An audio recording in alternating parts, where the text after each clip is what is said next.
जुड़ चुके हैं मेरे साथ में गुलाम खैरुल बसर साहब, जो कि आईएएस ऑफिसर है, प्रोफेसर हैं और मुस्लिम स्कॉलर भी हैं। वक्त वक्त पर यानी कि मुस्लिम व अति पिछड़े वर्ग की आवाज उठाते रहते हैं। सर, जानना चाहेंगे, जहांगीरपुरी दिल्ली के अंदर लगातार एक तरह से संघर्ष का सा माहौल चल रहा है और आज एक बड़ा बयान तौकीर रजा का आ जाता है इसी में, और वो अपने ही अंदाज के अंदर रैली को संबोधित करते हुए कह रहे हैं कि अगर मुसलमान नौजवान अगर एक तरह से बेकाबू हो गया तो पूरे भारत में महाभारत हो जाएगी। सर, जानना चाह रहे हैं आपसे कि ये बयान कहाँ तक दुरुस्त है आज के जैसे माहौल में। तौकीर साहब हमारे माननीय हैं और जो है बड़ा एहतराम है, हम सब करते हैं उनका। लेकिन जहाँ तक उनका ये बयान अभी हमारे पास मीडिया के माध्यम से आया है, वो क्या सही है क्या गलत है इसका मुझे इल्म नहीं है, लेकिन जो बयान दिखाई दे रहा है वो और जो मीडिया के माध्यम से चल रहा है वो बयान का मैं समर्थन नहीं कर सकता। और जहाँ तक मुसलमानों के रोड पे सड़क पे आने की बात है, तो मुसलमानों का एक बड़ा तबका ऑलरेडी सड़क पे है। वो पेंशन बनाता है, वो जो है रोड पे सड़क पे बैठा हुआ है। तो सबसे पहले बात हमारे जो है जो कायद लोगों को उनके साथ खड़ा होना चाहिए, उनके हाथों में, उनके बच्चों के हाथों में कलम पकड़ाना चाहिए और उनकी बननी चाहिए। रही बात गवर्नमेंट के साथ तालमेल बना करके चलने की, तो हमेशा जो भी गवर्नमेंट होती है और लोकतांत्रिक अंदाज से जो चयनित करके जो मुख्यमंत्री या प्रधानमंत्री बनते हैं, सभी तबके कि वो हमारा प्रधानमंत्री है, हमारा मुख्यमंत्री है, उस जो सरकार की पॉलिसीज है उसके माध्यम से अपने लोगों को बेनिफिशियरी जो लोग हैं उनको जो है बेनिफिट कराने के लिए कोशिश करनी चाहिए। तो मैं तो चाहूंगा कि एक मुसलमानों का बड़ा तबका ऑलरेडी सड़क पे है, उस सड़क वालों को अगर अच्छे से तालीम दे करके अगर अच्छे मकाम पे लेकर के जाएं तो ये उनके बयान को मैं बेहतर मानता हूँ। बसर जी, अचानक कल असदुद्दीन ओवैसी पहुंच जाते हैं जहांगीरपुरी दिल्ली में और बयान दे देते हैं कि भाई मुसलमानों के साथ में नाइंसाफी हो रही है। हमने खुद देखा है कि मस्जिद तो वहां पर मस्जिद का चबूतरा तोड़ा गया और उस पर कहते हैं कि मस्जिद तोड़ दी गई और मंदिर नहीं तोड़ा गया। जिस समय मंदिर की तरफ को काफिला बढ़ रहा था, मेरा खुद रिपोर्टर वहां पर मौजूद था, तो वो कह रहा था कि कोर्ट का ऑर्डर आ चुका था। तो क्या असदुद्दीन ओवैसी के बयान को आप सही मानते हैं या भेदभाव की नजर से, जिस तरह से सब कह रहे हैं कि मुस्लिमों के साथ में भेदभाव हो रहा है? डेमोक्रेसी में फ्रीडम ऑफ स्पीच है और डेमोक्रेसी में फ्रीडम ऑफ स्पीच के लिए वो सबको बोलने का हक है।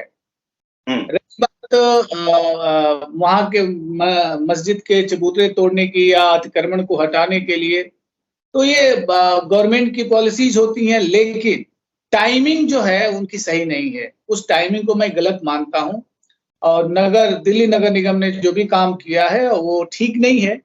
ऐसे मौके पे उसे एहतियात बरतना चाहिए, कुछ वक्त दे करके, नोटिस दे करके, बाद में इसको 2-4 महीने 6 महीने बाद भी ये काम किया जा सकता है। लेकिन उनका टाइमिंग गलत है, टाइमिंग ऐसा नहीं होना चाहिए। वो टाइमिंग बताता है कि आपका इंटेंशन सही नहीं है और अकलियत के साथ आप इंसाफ नहीं कर रहे हैं। अच्छा, ये समय का यानी कि आपको लगता है कि इस समय ये नहीं होना चाहिए था? हाँ, ये इंसाफ वाली बात नहीं है। पर दूसरी तरफ कहा जा रहा है कि सबक सिखाने की भी बात हो रही है। देखिए, वो सब लोग बरगलाने की बातें करते हैं, कुछ उधर भी हैं, कुछ इधर भी हैं, हर जगह बरगलाने की बात करते हैं। आखिरकार फाइनली हमको इसी देश में होना है, मिलजुल के ही चलना है। बहुसंख्यकों के साथ अक़लियतों को मिलकर के काम करना ही पड़ेगा। 25 करोड़ की आबादी मुसलमानों की है, सब मिलजुल करके काम करना पड़ेगा और अल्टीमेट सबको साथ चलना है। तो ऐसी कंडीशन में मुझे नहीं लगता है कि जो है एक तरफा कोई बात होनी चाहिए। सबको मिल करके ही चलना है और ये बात हकीकत है, ट्रू है। ये कुछ स्टेट इलेक्शन के लिए, नगर निगम के इलेक्शन के लिए, ये डेमोक्रेसी का सबसे बड़ा अभिशाप है कि अगर किसी प्रदेश या किसी जगह इलेक्शन है तो इस तरह के कम्युनल फीलिंग पैदा कर दिया जाए। लेकिन ये देश में नहीं है। जो देश को मानता है, जो राष्ट्र को मानता है, वो ऐसी हरकत नहीं करेगा। और मुझे थोड़ा सा दुख इस बात का है कि देश को और देश हित को सर्वोपरि करने वाले जो पार्टीज हैं उनके साथ कुछ इलेक्शन के लिए, वोटों के लिए ऐसा करती है, बड़े तकलीफ वाली बात ऐसा वही चलिए, बात आपका मुसलमान। आपका इशारा बीजेपी की ओर को है। नहीं, मैं किसी भी पार्टी की बात करता हूं, मैं भारतीय जनता पार्टी की या किसी भी पार्टी की बात करूंगा। अगर वोट के लिए अगर इस स्तर पे कोई पार्टी उतरती है तो हाँ। ये हमारे भारत जैसे महान देश के लोकतांत्रिक परंपरा के लिए बेहतर नहीं है। पर रही इशारा बात, इशारा में तो भारतीय जनता पार्टी कहती रहती है कि मुस्लिम का वोट ना मिलता है ना चाहिए।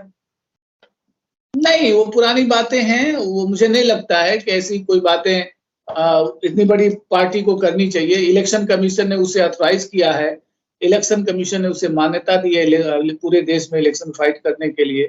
तो उसके ओहदेदारानों को ऐसी गैर जिम्मेदाराना अगर बातें आती हैं तो ये मुनासिब नहीं है। बसर जी, एक मैसेज और वायरल हो रहा है, आपने भी पढ़ा होगा। मुस्लिम यानी कि मुस्लिमों का वोट लेने वाले नेता अखिलेश यादव, मायावती सरीके जैसे नेताओं पर तंज कसते हुए लोग कह रहे हैं कि कहां खामोश हो गए सबके सब। वो हमारी गलती है, हमारी क़यादत की गलती है। और जो लोग बात आज कर रहे हैं कि मुसलमान अगर लोग सड़क पे उतर जाएंगे तो ये हो जाएगा, वो हो जाएगा, क्या वो कभी ऐसे इंसान के लिए जो बरसगीर का एक नुमाया आदमी है, आजम खान, इसने इतनी बड़ी यूनिवर्सिटी बनाई, बरसगीर में इतनी बड़ी यूनिवर्सिटी नहीं है। और आज के दौर में अलीगढ़ मुस्लिम यूनिवर्सिटी के बाद अगर किसी ने हिम्मत की है और जिसने अपने कोई असेट्स नहीं बनाए, विदेशों में पैसे नहीं रखे, कोई जमीन नहीं बनाया, उस आदमी ने हमारी कौम के लिए नहीं, पूरे भारत के बच्चों के लिए, हर वर्ग, हर जात, हर धर्म के बच्चों के लिए, अगर उसने बाद में इतनी बड़ी बच्चों के हाथों में कलम अदा करने की बात की है, उसके लिए कितने लोग सड़क पे आए हैं। जो लोग बात करते हैं, अगर आजम खान साहब के लिए अगर वो रोड पे आ गए होते तो शायद आज ये दिन देखना नहीं पड़ता। यानी कि यहाँ मुस्लिम ठगा महसूस करता है। ठगा महसूस नहीं कर सकता। डेमोक्रेसी में एक कंडीशन ऐसी आती है कि आप ऐसे फोर्सेस के साथ खड़े होते हैं जो आपकी बात करे, और जब कोई आपकी बात नहीं करता है तो ठगा फील तो होता ही होता है। आप शिक्षा के क्षेत्र में हैं और अभी बात भी कर रहे थे, इसी बात को बोल रहे थे कि नौजवान तो सड़कों पे पड़ा है, पंचर लगा रहा है। थोड़ा जानना चाह रहा हूँ, इसको जरा सही करके आप बताइए, जिससे कि हमारे दर्शक भी जान सकें कि नौजवान कैसे सड़कों पे आ चुका है और किस तरह से पंचर बना रहा है और क्या-क्या काम करके शिक्षा का नुकसान कर रहा है या रोजगार को अपने बढ़ा रहा है। नहीं, मेरा ये जो कहने का मतलब है, ये कोई तंज वाली बात नहीं है। हमारी मुसलमानों की एक बड़ी संख्या जो है वो इधर है, बहुत बड़ी संख्या है उसके पास एम्प्लॉयमेंट नहीं है, बहुत बड़ी संख्या है कि उसके अपने घर नहीं है, लैंडलेस है, बहुत बड़ी संख्या है जो झुग्गी झोपड़ियों में निवास करता है। वो अपने हुनर के माध्यम से वो अपने लाइफ स्टाइल को लेकर के चलता है। तो ऑलरेडी हर जगह, हर रोड पे हमारे लोग अपने लोग हैं। क्या हमारी क़यादत ने उनकी फलाह के लिए, उनके एम्प्लॉयमेंट के लिए या सरकारी योजनाओं में उनको पार्टिसिपेट कराने के लिए उन लोगों ने कितना एक्शन लिया, कितना बड़ा काम किया, क्या कोई एक्शन लिया है? चाहे वो कोई खानकाह हो, चाहे कोई इदारा हो। अगर इस तरह से सब लोगों ने मिलजुल के काम किया होता तो आज ये कहने की कंडीशन नहीं होती। कुछ ऐसे लोग हैं जो बड़े यूपीएससी में या स्टेट कमीशन में, पीसीएस में, आईएएस में, डिफरेंट एग्जामिनेशन में बच्चों को सपोर्ट करते हैं, और बच्चों को सपोर्ट करके जब उनको बाहैसियत जब बनाते हैं तो ये वो समाज का आईना होता है। इसको आप तो सिर्फ इसे एक राजनीति से जोड़ के ही देख रहे हैं कि अगर मान लो तौकीर रजाना ने बयान दिया है कि मुस्लिम नौजवान सड़क पर उतर जाएगा, फिर हम थाम नहीं पाएंगे और डर लगता है और हिंदू भाई समझ जाएं इस चीज को, तो आप इसको एक सिर्फ राजनीतिक बयान समझते हैं? अगर ये एग्जैक्ट उन्होंने बयान दिया है तो ये बयान जो है मैं बेहतर नहीं मानता। इस तरह का बयान नहीं होना चाहिए।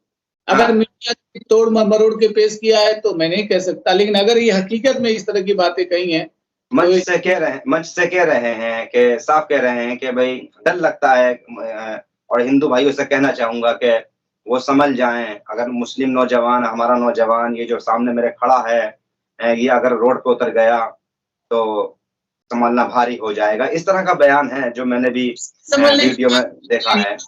का किसको संभालने की बात करते हैं? हिंदुस्तान का मेजॉरिटी बहुसंख्यक हिंदू समाज सिविलाइज्ड है, सभ्य है, वो मुसलमानों को साथ लेकर के चलता है, मुसलमानों के सुख दुख में खड़ा होता है। कुछ ऐसे लोग जो अगर इस तरह की हालत या इस तरह के हालात पैदा करते हैं तो इसके लिए हमारे हिंदुस्तान के वो जो पवित्र आत्माएं हैं, जो रूह हैं, जो सबको मिलकर के वो हिंदू समाज सबको मुसलमान के ईदों में खड़े होता है और उनके सुख दुख में खड़ा होता है, उनको तकलीफ होगी। मैं ऐसा कभी नहीं मानता कि हिंदुस्तान का जो हिंदू समाज है, हिंदू भाई हमारा है, वो कभी भी एंटी मुस्लिम या इस देश के खिलाफ होगा। फिर भी कौन लोग लगते हैं जो इस तरह के नारे भी तो लग रहे हैं?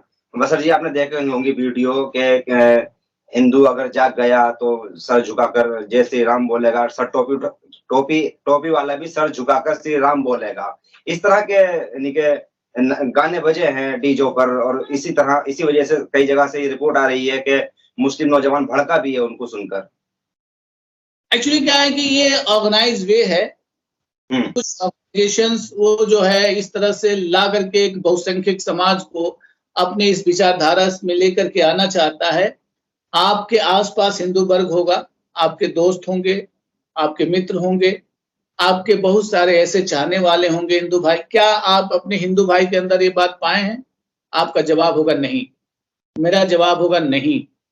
तो जब हम अपने आसपास अपने हिंदू दोस्तों, हिंदू मित्रों के बीच जब इस तरह की हरकत नहीं पाते हैं, तो अगर कोई ऐसी ऑर्गेनाइज वे में कोई ऐसा कर रहा है तो उसके लिए अपने संबंधों को, अपने मित्रों को और एक बहुसंख्यक समाज को जो हमारे साथ हमेशा शाने बसाना चलता है, उसको हम कटघरे में खड़ा नहीं कर सकते। बसर जी, मेरा आखिरी सवाल आपसे है, फिर भी ये सवाल बनता है और किया जाना चाहिए, अगर जिस तरह से सोशल मीडिया पे अन्य प्लेटफॉर्म के जरिए लोग बता रहे हैं कि मुस्लिम डर रहा है, धमकाने की कोशिश की जा रही है, तो मुस्लिम रहनुमा प्रधानमंत्री नरेंद्र मोदी से वे गृह मंत्री अमित शाह से सीधी बात क्यों नहीं करते हैं? ये मुस्लिम रहनुमा कब पहुंचेंगे और कब बात करेंगे, या सिर्फ ऐसे ही भड़काऊ बयान देते रहेंगे? भारत का प्रधानमंत्री किसी पार्टी का प्रधानमंत्री नहीं है, भारत का गृह मंत्री किसी पार्टी का नहीं है। हमारी क़यादत को चाहिए, हमारे लोगों को चाहिए, हम सभी बुद्धिजीवियों को मिलकर के चाहिए जो भारत के प्रधानमंत्री, भारत के गृह मंत्री से बात करें। और एक मेरी जो इंटेलेक्चुअल एक ऑर्गेनाइजेशन है उसके माध्यम से जो मैं रिप्रेजेंट भी करता हूं, उसको मैं चाहता हूं कि हम लोग प्रधानमंत्री या होम मिनिस्टर से बात करके अपनी बातों को रखें, और अपनी बातों को क्यों नहीं पेश किया जा सकता है, रखा जा सकता है।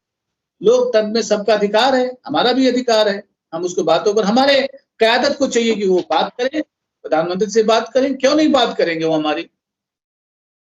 ठीक सर, ठीक, शुक्रिया हमसे बात करने के लिए, जुड़ने के लिए। ये थे जनाब गुलाम खैरुल बसर, जो कि मुस्लिम स्कॉलर भी हैं, वक्त वक्त पर यानी के मुद्दे रखते रहते हैं और अति पिछड़े वर्ग की आवाज उठाते रहते हैं। मैं अगले मेहमान से जरूर बात करने की कोशिश करूंगा और इसी मुद्दे को फिर मैं जानने की कोशिश करूंगा कि जहांगीरपुरी का जिस तरह से ये मुद्दा उठाया जा रहा है कि ये टोटल राजनीतिक है या फिर समाज से जुड़ा मुद्दा है और एक तरह से धार्मिक मुद्दा ही रहेगा ये।